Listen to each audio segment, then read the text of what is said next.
Струмица отпочна постапката за формирање на нова јавна општинска установа која ќе управува со градинка која е готова и се очекува да биде ставена во функција.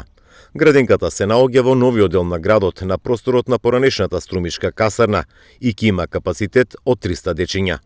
Струмишките советници донесоа одлука, а го усвоија актот за основање на јавна општинска установа за деца, детска градинка Виножито.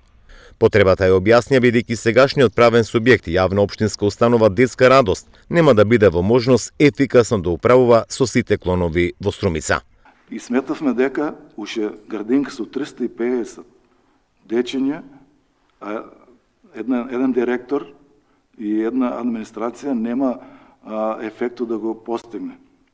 Бидејќи, ако погледнете во другите градови, со многу помалку деца има повеќе субјекти.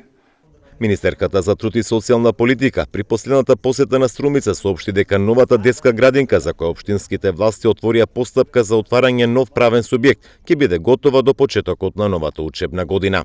Во Струмица градинката, новиот објект, новата градинка ќе биде ставен во функција многу наскоро. Јас мислам, градоначалник, дека новата учебна година дечињата ќе ја започнат во градинката.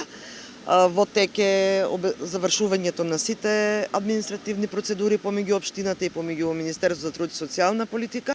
Во Струмица функционира јавната установа Детска радост. Како што не информира оттаму, во неа се сместени околу 750 деца од предучилишна возраст.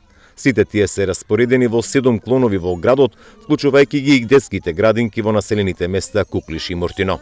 Струмица преку јавен повик ангажира 60 негователи во детската градинка Детска радост преку програмата за општинско корисна работа.